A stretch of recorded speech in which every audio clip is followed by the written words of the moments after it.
In America, girls are splitting dates. Imagine that in Lagos. Like, imagine now they say, oh, bill is 30K. The girls say, here's 15. With an international woman, there's almost no need for the defense mechanism because everyone is on the defensive in Lagos. Everybody's trying to be on guard. Everybody's trying to not be the momo, trying to not chop breakfast and stuff like that, right?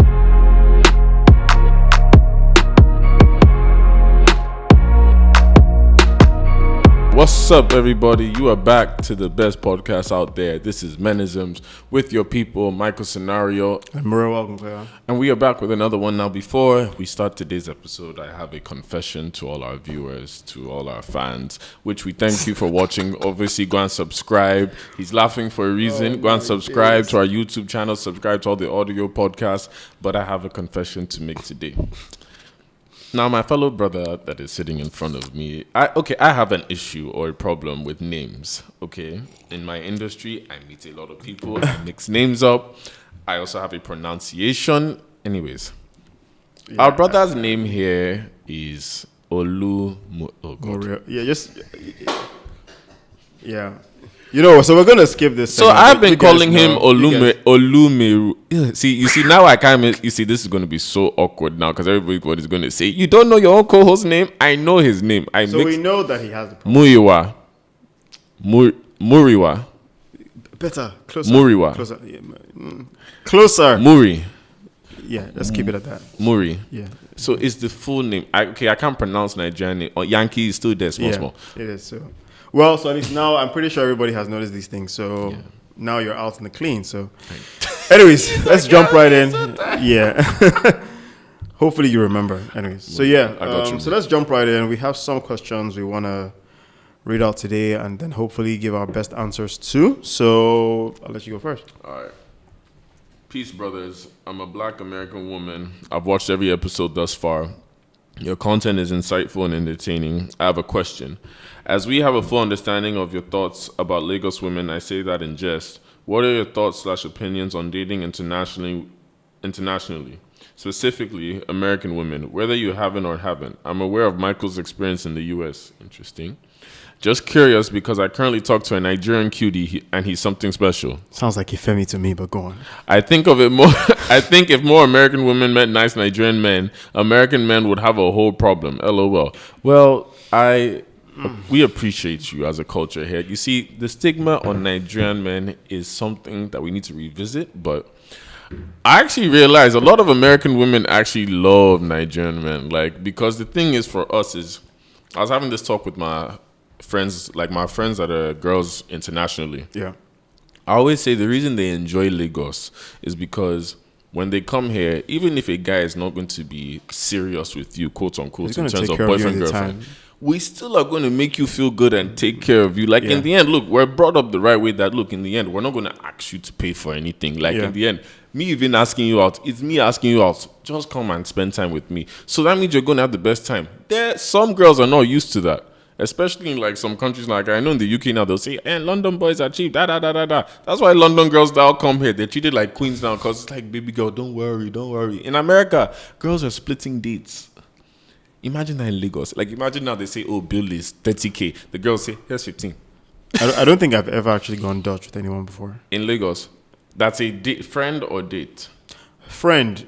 Yeah, I think that's like a given. You can go Dutch, but a date, I've never. No. I've never been on a date Dutch, but I've been out with friends that we've done. But I'll still say let me pay, but they'll be like, because they know we're friends. Yeah. No, but like dates. I've never gone. What are your thoughts on it? So dating internationally. So I have had some experience with women out, especially in the US actually. Okay, well, and maybe UK. So for a Nigerian man, I would say that is more peaceful for us, right? But actually, me saying that is me, kind of giving an excuse for an escape, because when guys say it's easy, when guys say it's more peaceful for us, what we really mean is, or what guys will really mean is, they don't understand our system. So there's no stereotype. That's why I say it's more peaceful. So. Because dating in Nigeria, you first have to go through all the 1 million hurdles of you're a Yoruba man, you're a Yoruba demon, you're a Yoruba. So there's so much stereotype you're still trying to battle with till you get to the finish line. Whereas if you're dating internationally, it's a clean slate for you. So you can be who you really. So it's either the person sees those traits and likes them, or they don't. Not that they are thinking of what one Bingpe said and what she experienced with one Kola, and then Chinaza is talking about what she experienced with one Kunle. So would you say? So for me, I would say dating internationally is good because I get to work with no stereotypes and I can be a very open book. As opposed to holding out information because I know someone has a preconception of me. So what I was going to ask you now was to say that means no matter what, we can't fully be ourselves in our own territory. We can't. I personally don't think we can. And I agree to that statement. That's why I said it's like interesting you say that because I know the difference. I always say sometimes like, my type might not be here. I'm not saying my type is not here because I actually have met girls now, like, I'm talking to that, they actually understand me. Like, we might have had to break a barrier or two, but we're at a place now that I understand where she is and she understands me now. You get what I'm saying? So it's not kind of girls now, but internationally, like you say, there's clean slate. Like, even me sometimes, like, talking to some girls, there's like, yeah, you might know me from now at this point. So know us, like, okay, from our videos and stuff like that. But you don't know my personal life. Or even now, the Lagos that is like, I have to defend. Don't you know this girl? Don't you know this girl? Don't you? It's like, I don't need to. Baby girl, like, I've not done anything. So it's like, you actually have that freedom to actually, sometimes even just, it sounds weird, even just actually be well, I guess it's being vulnerable. Well, yes. So would you say you're vulnerable quicker with international women than you are Lagos women? Very much. Very. So, and I'll say this because there's no. So with an international woman, there's almost no need for the defense mechanism because everyone is on the defensive in Lagos. Everybody's trying to be on guard. Everybody's trying to not be the momo, trying to not chop breakfast and stuff like that, right? Whereas, it's a simple thing of. Because even me going to her, in most cases, I also don't have any preconception. In most cases, right? Because you don't know her history. I don't know her history. I don't know anything. And, I don't care. Because dating someone internationally, they could be from any kind of culture. But as a Nigerian person, there's already that bottleneck of a Nigerian man, and then the descriptions that come with it. And then the conversation is actually more open. Because have you noticed with some Lagos girls now, I was not say like, I don't want to say Lagos girls because I don't want it to now say like I'm saying a stereotype, but I'm just saying because we're in Lagos. Yeah. But I'm saying with women here, is like, depending on who the woman is, the areas of conversation seem very minimal. Yeah. Compared to days like... No, but and it's the truth. So you agree? Yeah. Because I've experienced, like I said, because I've experienced both. The things you actually get to talk about are so much more widespread. You even actually start talking about like differences in cultures. Right, and how they've. In fact, it's at the time you meet them that you start talking about what they've heard of possible Nigerian men, what you've heard of American men and stuff like that. Yeah, but I think in the end, anyways, to summarize on the answer, it's pretty much for me. I would say that dating internationally usually is a breath of fresh air.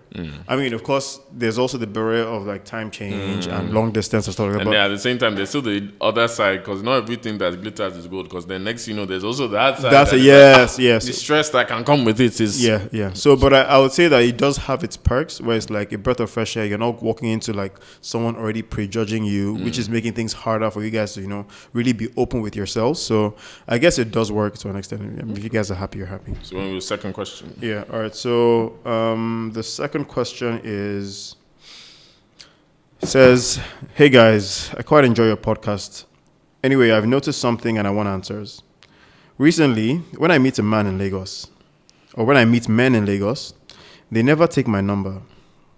There is always one excuse or the other. Either theirs is dead or just something, but would rather give me theirs and tell me to call them or message them. I didn't deep it too much the first or second time, but I cannot not notice it. Is it something to be cautious about? I'm just here thinking you moved to me. Continue the work you started." Okay, so... Wait, I'm trying to... So basically, in summary, right? Guys would give her their number, but then not take hers. So at first, when I read it, I was also a bit confused, but it actually kind of makes sense. Interesting. I've noticed something as well, like, even with myself, and I think it still comes down to a society thing. So in Lagos, generally, it's like men are the ones who go for the chase, right? And even sometimes you hear things like when a girl moves to you, you're like, no, this one is easy. Why should I? Now, this thing that she's talking about guys not taking her number. Of course, I can't speak for every single guy, but what I can relate to this similar experience is maybe you go out somewhere to like a house party or like a beach or whatever, and you see someone you want to move to. You see someone like you find interesting and you want to get to know better, in quotes, right? So maybe you put together the courage and then you walk up to her, you introduce yourself. But here's the thing. Let's say you're in a place where this is something it's not your first time, right? But you just find the person that's interesting. But you see, I think there's something about guys on the hunt where that hunt stops at walking up to her and getting her to the point where she wants to give you her number. And let me explain to you what I mean by this. Because you've had times, and I can say I've experienced this as well once or twice. Mm-hmm. You've had times when you walk up to the person, you think she's so fine, she's so this, Sometimes you might even think she's not going to answer you, right? But then she does, which is good, and you're happy. Okay. And then she gives you her number, and she's like, hey, you know what, you just text me. In fact, because you're moving to her, it's like, hey, I want to take you out to dinner sometime or lunch sometime. Can we go grab coffee or whatever it is? So obviously she's giving you her number, like, you know what, so call me, text me, let me know when you're free, and then we can hang out. Now, normal guy, you're supposed to be happy. But when guys get older, after like doing so many chases, what happens is that they've got to the number now. I'm sure you've heard girls say it too. This guy just collected my number. 2 days he has not called me. 3 days he has not called me. Not even text. So let me ask you a question on this now. It's a lazy way to toast. I feel like there's a certain point all of us get to as guys where, like you said, there's certain experiences you've had where now, if you know you don't want relationships, you're, especially in a place like Lagos, I feel even to answer that girl's question, look, in Lagos, we're meeting women every weekend. Single guys are meeting, same way, single women are meeting single men every weekend. But let's just say, at least for benefits, single people are meeting each other every single weekend, right? Which means you're most likely going to meet men, different kind of men, different kind of women. There's a point you get to now, I'm sure for some people, that it's like, okay, I don't want to collect the number now, every girl's number I meet that I interact with, because it's like, I'm not going to text you.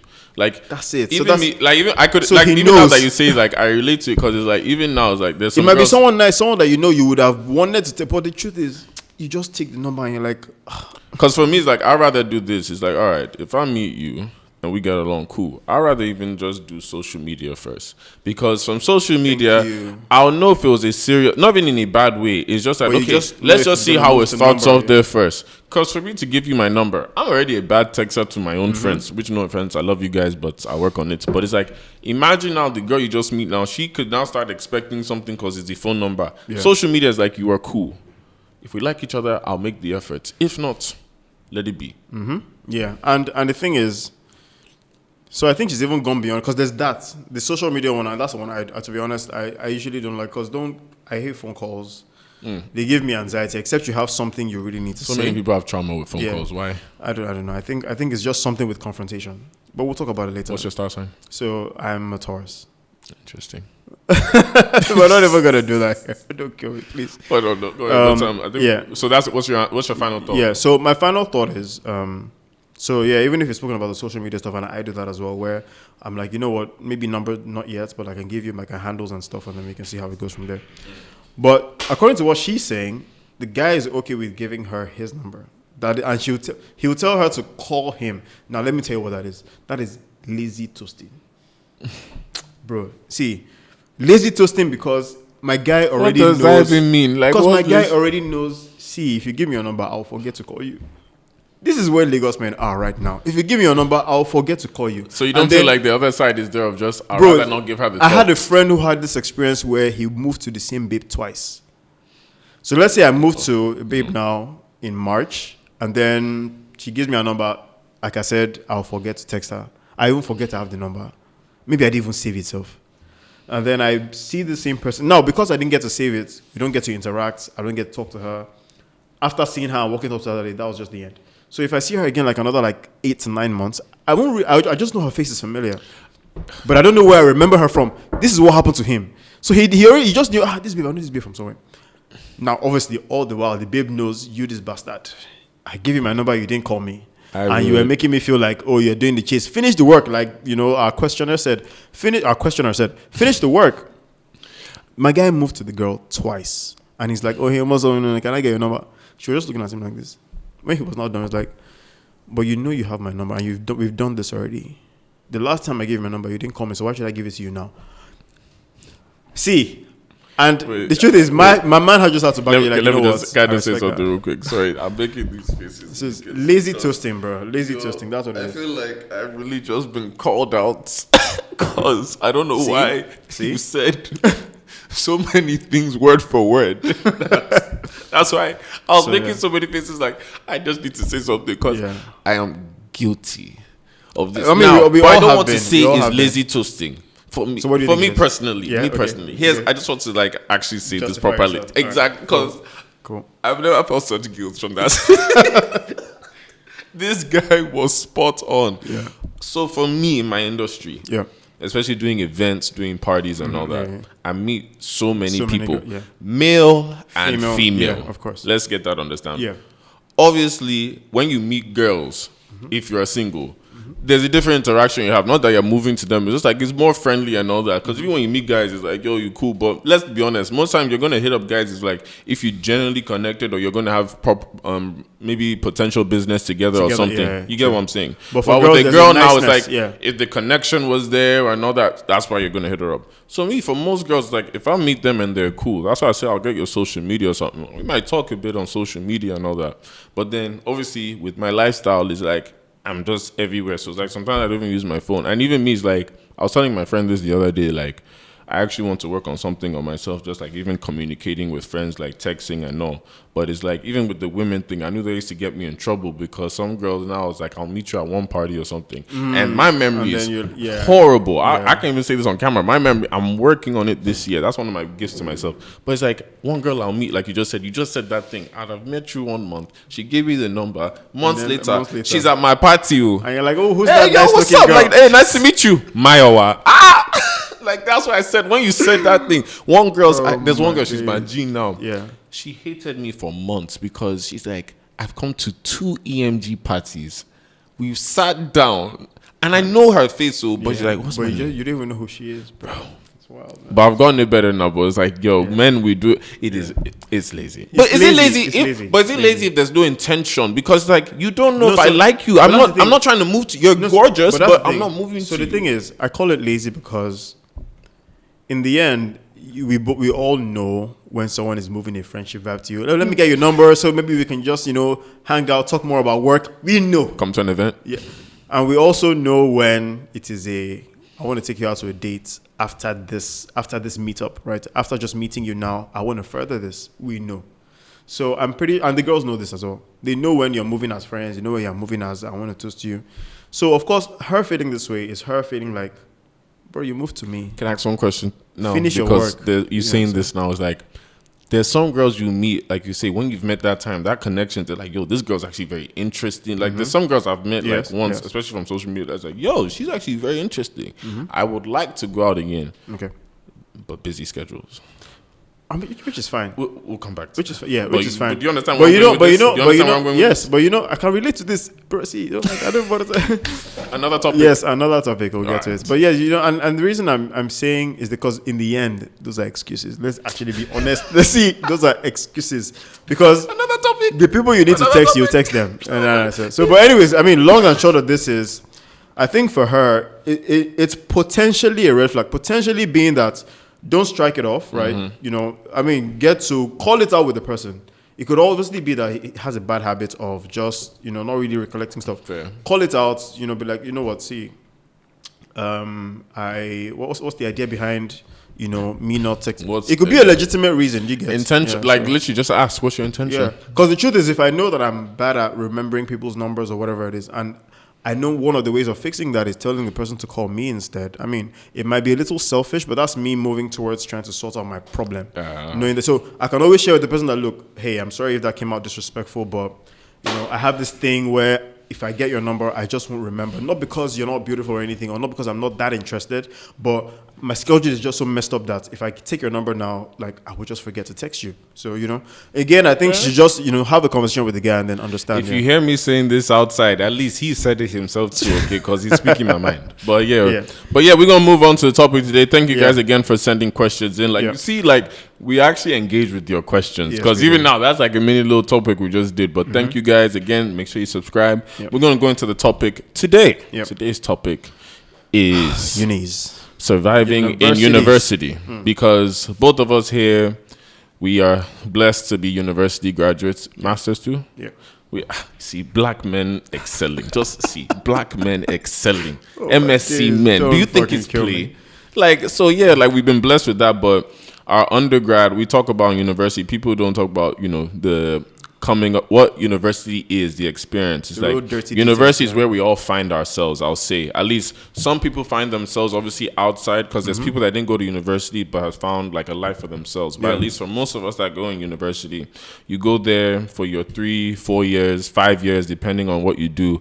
And that is the time you're finally away from your parents, that you learn what it's like to be alone. To do your own thing, So it's like we went to university. There's Niger, IJGB.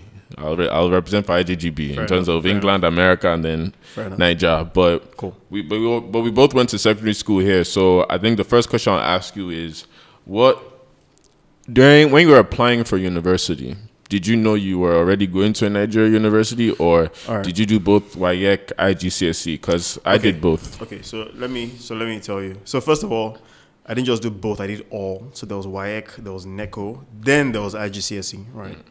In fact, I was borderline about to do SATs, but I didn't end up doing SATs. Now, correct me if I'm wrong, but I think the culture behind like knowing what uni you're going to go and everything is a bit different for how it is outside the country and Nigerians. Now, I'll let you explain. Okay, so for the outside the country, I think, again, because I've had some experience, I think for outside the country, there's more liberty on the person actually going to the school. So say, for example, you've picked maybe Texas A&M, or you've picked Georgia Tech, and you've picked some University of Michigan, and I feel like your parents are asking you, okay, which one do you think is your preference, right? I feel like there's more control of where you want to go when you're outside the country than if you're in Nigeria and you just finished secondary school. They've just sent you to go and write WAEC and JAM and everything. Because the way it worked for me, maybe everybody else had a better experience, but the way it worked for me was, bro, I kid you not, I only did, because I ended up going to Covenant University. I didn't do any other exams. Like, one of those, you're not in control of the exam halls you're going to do. You're not in control of the applications and everything. Like, you just know the next step is university. And I'm a firstborn. I'm saying this because it comes in context. I was a lab rat. I was the let's see if university in Nigeria will work on it. If not, the others. Shout out to all the firstborns out there, man. We're representing. So for me, I didn't have control over where I was going. I just knew I wrote the Covenant University exam, but coming from how we wrote common entrance exams to get into high school in the first place here in Nigeria, the high school thing too wasn't the thing of your choice. It was just they would send you to write different exams, and then they would now decide, okay, which one I think is better for, which is fair, So with you saying that now, it's funny because when you said that thing earlier about having that decision in terms of being abroad, or I can decide this. It's like in Nigeria, if everybody didn't get that choice now, right? Do you feel like that's why there's so many people? I'm just fast forwarding questions to come back to it. But do you feel like that's why like a lot of us that graduate in Nigeria, when we graduate, we don't end up going into the profession you graduated in, because the fact that your parents now don't give you a choice to saying it, because similar to like you, like the first 2 years of my life now in high school, I was already doing application because I was actually trying to get recruited to go to play college. What time? At the time it was soccer. I know it's going to sound funny to people that are listening because it doesn't seem like I'll play football, but I was actually very good. Then I was trying to also get into American football. So obviously, once I got set back, that dream is gone. Yeah. So even deciding what I'm going to do for school, I know my mom was like, okay, you're in Nigeria for a reason, but you still have to write WAEC because that's the only way you graduate. And then if you mess up in terms of getting in trouble, you're going to a Nigerian uni. Right. So then IGCSE was my backup. Meanwhile, I failed woefully. when I say woefully, WAEC is what saved me, because that's why I went to college in Nigeria. Because I know in Nigeria, when you guys graduate high school now, some of you go straight to university, some or you do first. Go to college like first. A-levels, yeah. So I was down in that hemisphere. What did you go, Oxbridge? Gang. Okay.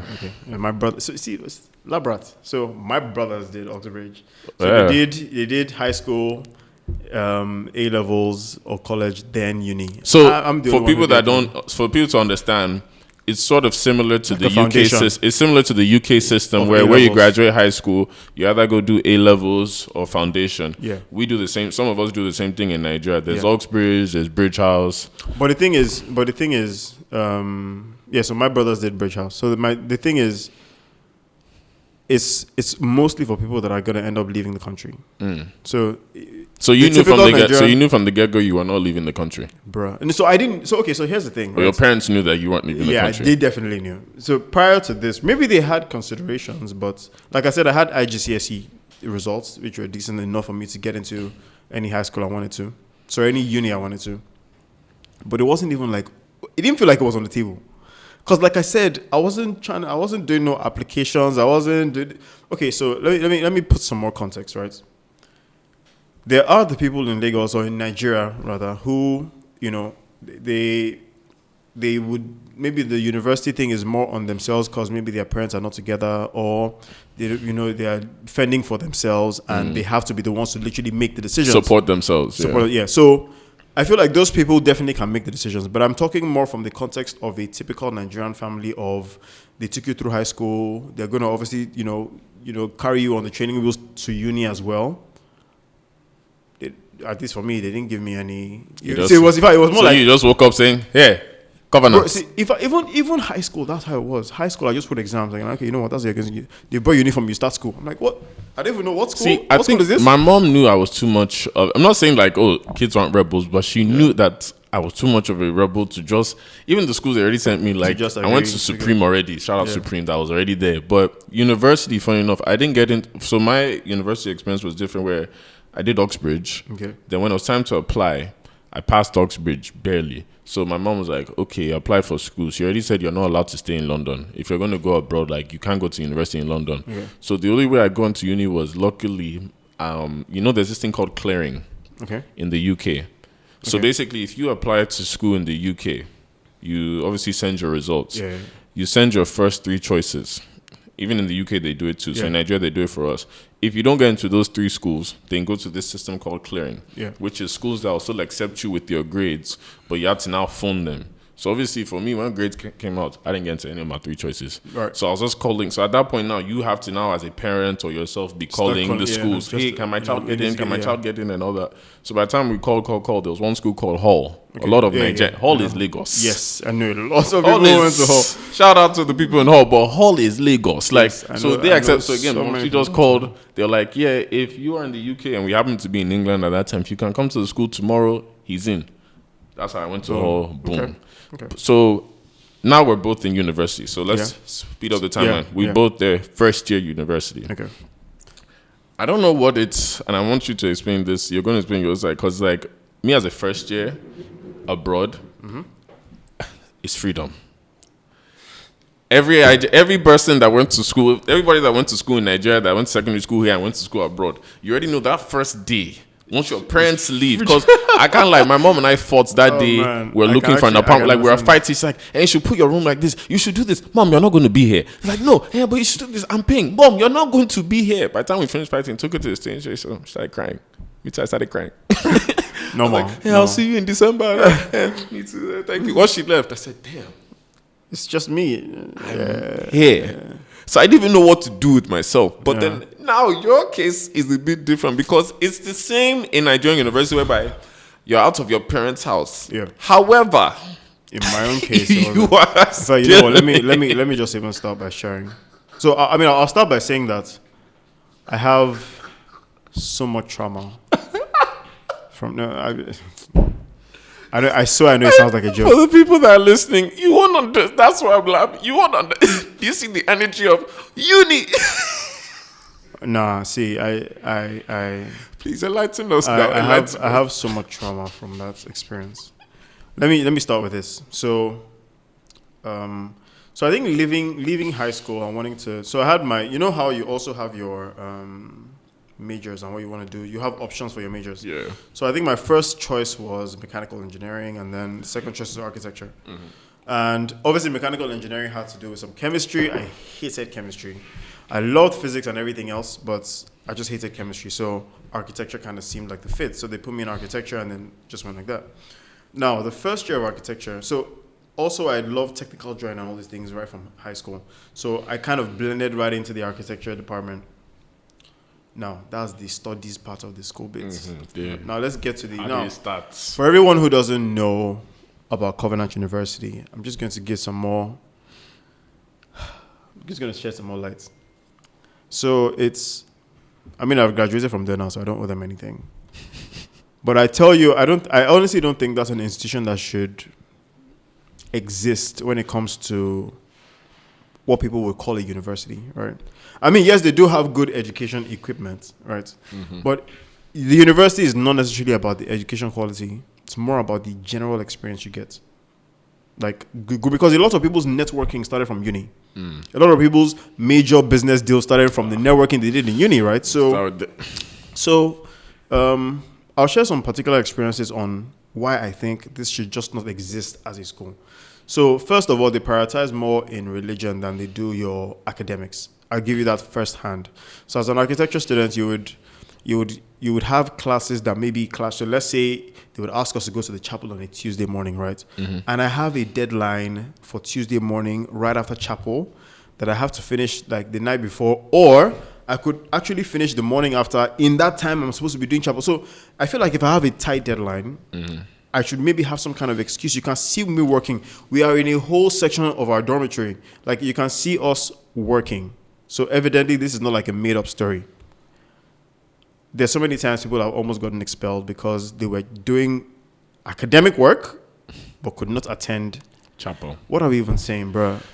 So for people who don't know, our producers here, one of our producers here also went to Covenant Uni, and he got kicked out after first year. Why? Because he did not have his Bible in hand. Jesus. In one of the chapel services. And the thing is, I heard of all these. So, like, in England now, I was hearing all these stories, and I thought they were jokes. Because for us now, like, once I'm in uni in England, it's like, I've left Niger. So my own is this: if you mess up, because it happened to guys we know, if you mess up, you're going to Covenant, you're going to Babcock. Which speaks for itself. It happened because what's funny? My first year I failed. Okay. So my first year, by the time I got into uni, I'm like, mind you, I've just done 2 years in Nigeria, which I've come from Yankee 17 years, 2 years in Nigeria. I feel like I've been in prison. So this first year, I was wild as hell. Yeah. Party every day. There's no party we didn't do. Now, here's my mistake. I partied with everybody. Yeah. I did everything. Like, I was on every sport. Like, so in uni, I was a star athlete. Like, I hate talking about it now because, you don't want to be one of those guys. In my glory days. But I was literally one of the best athletes in the uni. Okay. That first year, I'm an athlete. ACS, I became president, which is African Caribbean Society. Yeah. So it's like the biggest black society. Yeah, I know what ACS is. Okay, you know it. So I was president. So it's like, me, I was just enjoying. School, on the other hand, that first year, was class. Like, I wasn't going, but I didn't realize people were partying and schooling at the same time. And that's something everybody learns to balance in terms of when you're in that university experience, in terms of you have all that freedom, but then with that freedom, you start to learn actually how to manage your time, manage your freedom, learn what your limit is. Because, bro, it's like, I understand in Nigeria that you guys are a bit more guarded. Because I always tell people, we talked about it earlier, that Nigerians find themselves late because they're not given that freedom. But us that were given that freedom early, I think we're lucky, and also it's a blessing and a curse that you make so many mistakes early. Because, boy, like, I made a lot of mistakes early. A lot of mistakes. But I'm happy it happened in those early 20s than now. But to fast forward now, so we've settled into university now, right? How was your university experience when it came to women now, in terms of now you have freedom? Before, we knew how it was talking to girls in high school and stuff, the little texting you guys see in class. Now you're at uni, you're seeing women. Like, your first year, you're seeing final year students that are women. You're seeing first years from all over. Like, there's an experience. Yeah. How was the girls for you? How are the girls here? Because you're still in Niger, by the way. And then, so let me first say that I was in a relationship my entire time in uni. First time I say that. But my guy even denies it. Yeah, in relationship. Yeah. So, but I think so. Well, not I think the relationship started like second semester of my first year. Mm-hmm. So, first semester of my first year was really when I'm walking into a big institution that has women from all over, like women from everywhere. You get far more women than I'd ever even like seen in one. Well, I would say one context. So, right. I think one of the few things I had to sit to think about was like my, how will I say, my self-awareness on how, okay, more like my, so when you start to discover that you're a hot cake, right? Like your sauce. Your sauce, yeah. So is when you start to discover your sauce. Yeah, so I didn't quite discover it then. Like, so, first year of uni, you're still like, okay, I'm just a normal guy. When someone moves to you, you're like, what can you see? Are you in the wrong place? Yeah. That kind of thing. So, but I think it only really started to pick up after like my second year, third year. And it was weird because, like I said, I was in a relationship, but, my girlfriend then was hot by uni standards. She was one of... Wait, what the... No, it has to be said. I mean, yeah, she's still hot now, but like at the time... This guy said by uni. Yeah, I mean, there was context. So at the time, everybody was judging based on the general standards of the university, because one uni can bring their finest babe now. And then then I see that, I'm like, this is your finest babe, But you know how you just said that thing with confidence, like you saying the finest babe, like you even said it nice.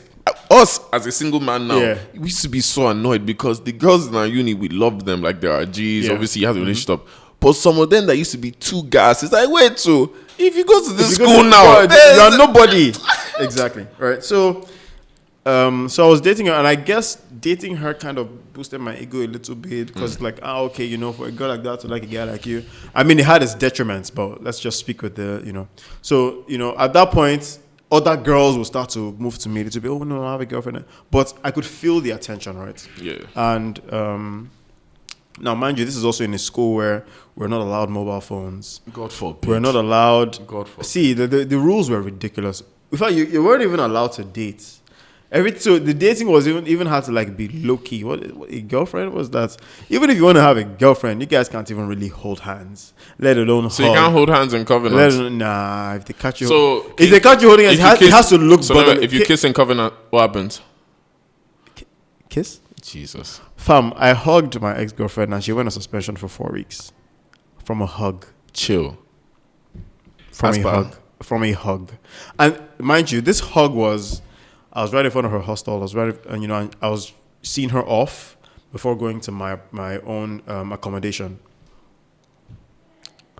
Just right there and then, some uni official was like, two of you, get into the van. The van. There's a van. What the hell is a van? They used to call it in my time. They used to call it the number 5 bus because it had this number 5. So because it's uni, they numbered their buses and stuff. There was that number 5 bus. So I guess like the disciplinary committee used to take that and just drive around the school and just to catch people. That was what they used to do. They used to send that bus around just to catch people, and it was called the number 5 bus. People would identify that bus from a mile away. You would see that bus from far and be like, okay, you know what? So I can't hug you today. I can't hug you today. But when I tell you that, no wonder I am traumatized. I've met a lot of girls from Covenant, and they're gorgeous too. Like you don't see one girl from Covenant, just be like, you are there, like but it was prison for me, and all that. It's like no wonder, like guys, when they finally leave, everybody's like, Let me even share you one incident that happened in uni. So in my third year, we had this, like an Easter break that weekend. Now, ideally, it's a nationwide holiday, right? So normally they should let us out of school. I mean, there aren't going to be any classes or anything. So the usual thing is everyone leaves school for that weekend. Since it's a Friday to Monday, I can leave on like Thursday or Friday morning, be back Monday evening, in time for class on Tuesday. So there was this particular Easter that happened in my third year. Now, everyone that was in uni at the time I was in uni can relate to this story. So I guess they were saying they were not going to issue us passes to leave uni during that weekend. That like no one's leaving school. We have church events. Everyone was like, the fuck that. Like, and we all just called our parents or called whoever was coming to get you out of school, or just leave on your ones, and everybody just exed. Of course, there were still the people who remained in school, right? But a good number of us like left, and it was not supposed to be illegal exits. I mean, this is an Easter weekend. Our families are asking for us to be present for this holiday, right? Yeah. Some people, especially Catholics, for example, find that sacred. They want to actually share that holiday and stuff like that. That's how we all got back on. Was it Monday or something, or Tuesday? Bruh, when I say they started to issue being the word, issue out suspension letters. For everybody that went home. For everybody that went home, bruh. Oh, I got mine. Yeah, see, I had a 1-year suspension. What do you know what it means to suspend me for 1 year? It means I already automatically have an extra year in this school. Let me tell you what I did. I said, me? In this school? 1 more year? Cannot happen. So they had sent me the letter, but because of the way it was mass distributed, right? I couldn't take it seriously. Some of my guys were like, they've already given me 1 year. What can I do? I'll just go home, come back. I said, go home, come back 1 more year here? Never. So, I had an auntie who used to work in the church, the main church that runs the school. And she knew some people who would know one chaplain, and basically I was trying to just talk to her, bro. It was back and forth for weeks. Do you know that I had to? This was me. See, my strong head. And it messed up in my results, but hey, it was anything to leave that school. So you see, like with me, like I see everybody that's listening now to the story now. Does it even sound like? This is why I tell people like they knew me, I'd have been kicked out. Because for me, like it was a bit different. So like, let me go back to the topic now. Like, so even with you saying that, I'm still trying to process. Because even the whole time I'm just looking like I'm fighting. But it's like back to the topic about girls. Like to start off with, first off, the fact that you got suspended for hugging your girlfriend could never, ever happen abroad. And it's like I'm thinking about that. It's like you wonder why guys start or people turn out the way they do, because little reaction like that at the certain age, start to you're already withholding them now. So why do you think people start acting a certain way older? They don't think of these things. But for me, it was opposite. I had more freedom as we're going to go to the joyful side of university. But now, so for me, I was a virgin actually in uni. To start off with. I think I remember. I've talked about that. And so it was like I already was messing with girls like. We already have the freedom of girls. I think my limitation of girls came in Nigeria, secondary school, because obviously in America, it's like you go to high school together, relationships, people that are doing couple goals in high school, like you're already around girls and stuff. But it's like Nigeria now. I'm in hostel. Me, I'm begging to see girls at 7 o'clock. When it's dinner time, God, please let it be 7 o'clock. Hey, what's up? I pop my collar like, hey, what's up, babe? How are you now? Finally, those 2 hours, the game you have, you practice all day. You see that? Those 2 hours, that's how it was. So we only had after classes time there was like a curfew.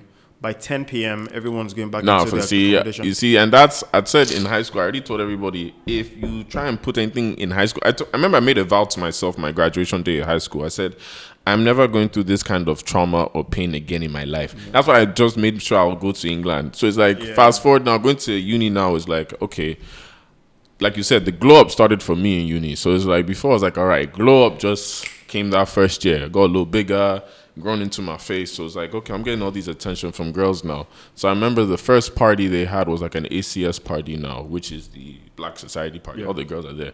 So the ACS president at the time, the vice president, she comes to me now and then she's like, oh, you're cute. I'm like, okay, alpha. We dance all night, boom. At the end of the night, she's like, what are you doing? I'm like, I'm going home. Like, what do you mean I'm going home? Like, why don't you come here? I was like, I have practice. Because, I said I was an athlete. So long story short, by the time we're arguing, he's like, you're moving like a virgin.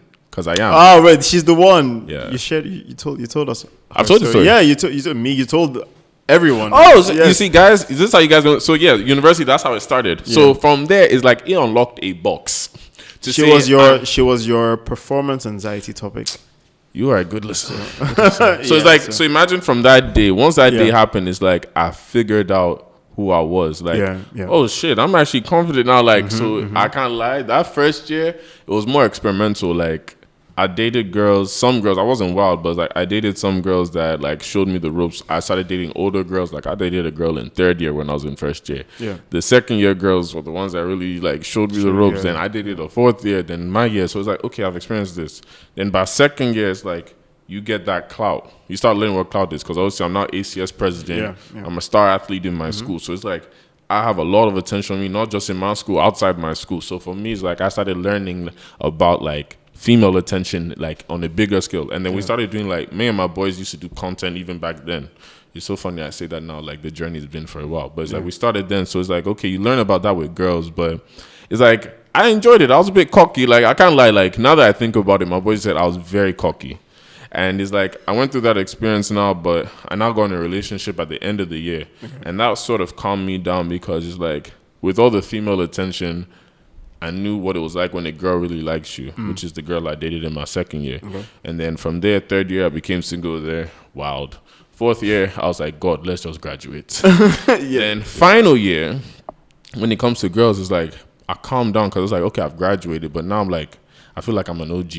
Because it's like when you go to the parties, like me first year, my younger cousin was in first year when I was in my master's in Loughborough. That's when I said, or you meet a girl now, yo, how old are you? I'm 18. Wait, I'm 24. Wait, this ain't gonna work. So it's like I calmed down a bit, but then it's like I started learning. I started switching my mindset in my master's, where it's like, I want to date girls seriously, because I never dated girls seriously in my uni. Not that I didn't like girls, but it's like I was doing sports, I was young. I was like, okay, if I date the same girl for a while, this is the start. Apart from my ex-girlfriend, I started learning that. And especially in England, you have that freedom to experiment. You have that freedom to date. You have that freedom to actually learn about yourself. That's why some people start relationships early compared to in Nigeria. If you've noticed, like, some people start early here, but they start late. So I have a question. That reminds me. Let me just ask a question. So,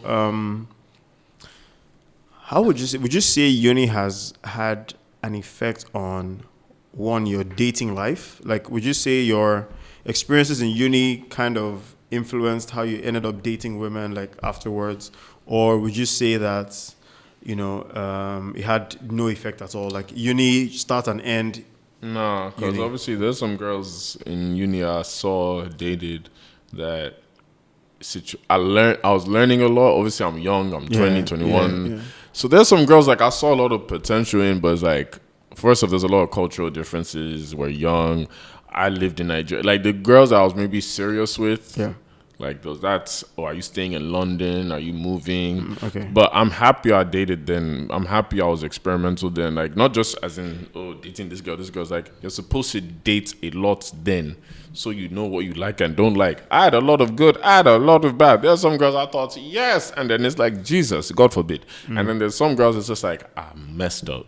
So you say that. So you say that if you could do uni again, would you do it the exact same same? Because for me. So your ideal thing is just dating to experience. No, because I tell people you need to actually, even guys, you need that experience, because a lot of women or people like to shame guys for dating a lot of women. But there's certain periods you can do that. Yeah. Every guy's journey is different. For me, my journey was at that young age, I have the freedom I have no responsibilities. As long as I passed school, that was my main priority. Yeah. If you like, do what you like. So I'm happy I did. And plus, I'm staying in England I'm in the country for the first time. I'm learning. So I actually I didn't even just date Nigerian girls. I dated Black London girls. I dated girls from different countries. So I actually got to experience. I was lucky enough that I got to experience it, because some people only stay to a certain circle, certain this. Yeah. Like the only race I'll say I didn't date is maybe white women. But get what I'm saying. But it's I tried everything else. So for me now, it does affect me now in a way whereby being in Lagos, this is the first time I've been really dating Lagos girls, because during my master's, I got in a relationship at the end of it. Okay. So when I said I was calming down, and I met my ex-girlfriend, and then we dated for about 4 years. So even while I moved to Lagos, I'm still in a relationship long distance. So I was chilling. So now that I've become single, I mean, obviously this last year had shit going on, so I was in and out. But now that this is the first year that I'm in a good place, even now thinking about dating, I've had to look back and be like, okay, it can't be like the old days where your young days, I'm dating this girl, because there's more responsibilities I have on ground. Secondly, I know what I like and don't like already in women. That's why it's like, I'm sure you can relate to this. Like when you get to a certain age, there's no fine girl we've not seen. Well, let me not say that, Cha, because when you get to a certain point, you'll see more. But it's like, you see beautiful women already regularly that it's not just about the face anymore. Because when you have some conversations, you'll be like, So for me, it's like, dating, all that is like, I look for quality. Like now, when I'm ready to date again properly, I'm looking like, is this girl a friend of mine first? Is she a good friend to me first? That's the foundation. To me, I want the next girl I date to be like my best friend. Okay, I mean, and that's fair. I think for me, it's a bit of the opposite. Opposite in that I would not do uni the same way again. Oh yeah, you were in a relationship. Yeah, duh. So again, I think that was. It was a good experience because I definitely took a lot of things home from that, right? But I would definitely know. In fact, one of the things I took home is to not be in a relationship again. You know, if I'm in uni, it didn't give me the chance to, I would say, even know my spec of woman. I mean, just for lack of a deeper explanation to that, just it didn't even let me know what I would really like. I was just nipped in the bud right from the get-go, right? And said because it was cheated. Yeah, because that was actually the time you're meant to experience not just women but life. So women, alcohol. Don't say that though. How is it? At least with the women part. Why? That's what I said earlier. Like every man's journey is different. I mean, no, so I'm talking based on. So I'll start with a stereotype idea of uni first, and then I'll now go into how everyone treats it based on their own personal journeys, right? But the general idea of uni is everybody's going into uni to really express their freedom, right? Yeah. So because that's the first time you're really unsupervised. It's now you make your decisions, right? If you decide you want to read today, no problem. There's no house master that's going to force you to do anything. If you decide that you're going to play tomorrow or go to club tomorrow, nobody's stopping you from doing anything, right? Freedom. You know, so that was really the time to decide what you like, what you don't like, what your life is really about. You know, that was the time to know if you're a club person, if you're a homebody, you know, stuff like that. True. So, so again, I think for me, if I'm going to do uni again, I definitely wouldn't do dating the entirety of uni. But I also understood that, that made me understand that I'm also a commitment person, right? Where it's like, I won't get into it if I'm not ready to be fully committed. Because if I was going into uni, like maybe dating for like 6 months every time, I would think that, relationships are all about just being short-lived. Okay, once it's like 7 months, I want to be out, you know, stuff like so. Yeah, but I also think that, again, that's me just even guessing. Yeah, I would never really know if I didn't experience it. You're learning, so you're learning now. One last question I want to put around uni because of time, because I know everybody's always like, why is your podcast not longer? But we just want to look at one more topic is, in uni, do you feel like you made your friendships for life? You know, there's that saying that university is where you make your friendships for life. Wherever you go in the world, Nigeria, England, America, everywhere. Yeah. Do you feel like you actually took advantage of the relationships that are there? Because I know for the international point of view, there's the relationships you make of people from around the world, because there's so many people around. Yeah. But in Nigerian universities, from what I've seen from the outside, is there's that connection of, we know people in this country, especially if you go to certain schools that you can easily talk to somebody. Once they say, I went to this school with this guy now. You understand? So do you feel like university is where you made your friendships for life? To be honest, I'll actually say yes. I mean, most of my guys now would have been from the uni time or post-uni time, right? And I think it was also with the fact that we were all going through the same. There's something about going through all that struggle together that kind of really gives you that bonding, right? So, you know, where you know those times when you guys want to go out, but there's exam the next day, everybody knows that, okay, you know what, we can go out for a bit, but we need to come back and read. You know those kind of things, right? Yep. It could even be that you guys are in different departments where that guy needs to read, but this is your free time and you want to go out to the club, but you know what, the guy needs moral support, you go out for a bit, but you want to be at his, you know, stuff like that. So we really started to also understand the people who would be for us, right? And the people who are just, you know, at that time, you really get to know who your guys will really be. And of course, not that you won't make new friends moving forward, right? Or not that you won't even lose the ones you make at uni. But uni really just gave you that room to create a bond that was beyond just just my friend, mommy, I want to go to my friend's house.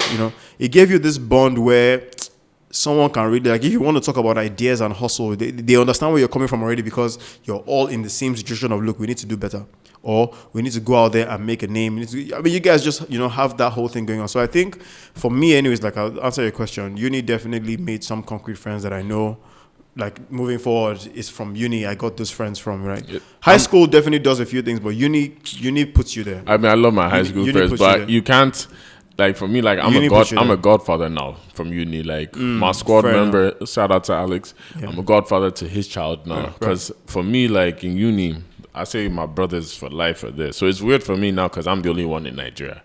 I have my guys in Nigeria, obviously, but, like, my squad members, everybody is in the UK. But it's like we built a bond, because even everything I'm doing now, like this, I tell people sometimes, like, it's weird. Everything I'm doing now is like I started years ago. Yeah. But a lot of people in Nigeria didn't see it because I was in uni in England. Yeah. So it's like, even with my boys, like, we used to do videos. Like, I'll be begging them, let's do videos. We tried stuff. Like, we went through a real squad. Like, we built, like you said, we built that relationship. But not just in that squad of, like, my boys, George and Alex and all. But outside that, like, boys from the UK, like, now I'm good in England. If I go to England, boys day. Because, like, in uni, like, I made sure that while I was there, I didn't stick to just my friends in Nigeria. Yeah, you kind of, I'm here for 4 years. Let the door open. And there's going to be guys that are, if they're cool guys, not everybody. Yeah, of course. But I was lucky because, like I said, my squad sort of, like you said, supported me. Like, everything I do now, even parties, like, I threw other house parties in England in, like, my uni. Okay. So it was like my boys would be my promoters too also. That's how it would be like. They're the ones that even encouraged me to make my thing a business. Like, I remember one day we're all sitting down in my house one day, because my house used to be the spot that everybody would come and drink, I was about to say something and my mother might watch this. So I not say it, but everybody used to come hang out. We know. Exactly. Yeah. So it's like one day we're all doing that, and then it's like, Maiwa, these are parties. You need to make this a business. It's like, what do you mean? Call it a business. It's like, your one name. So they're like, EMG. So I was EMG. And there was one guy, this is how, so EMG is the entertainment business I used to do. This is how the name came out. I've not told a lot of people the story.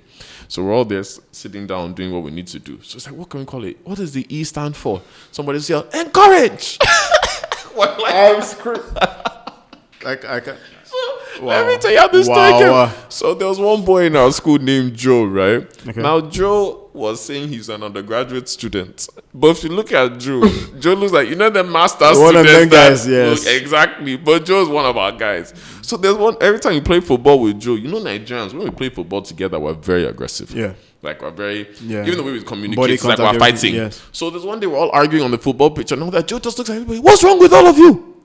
Can't you encourage each other? Everybody just fell on the floor. This is what I mean by the bonding, because everybody just fell on the floor crying. Like, days. What the hell? And it's the way he says with the African accent, because it's funny. You know what's funny? Yeah. You know how, like, here now you hear certain accents in Nigeria as normal, but there, if you hear the af as they like to say, accent is funnier.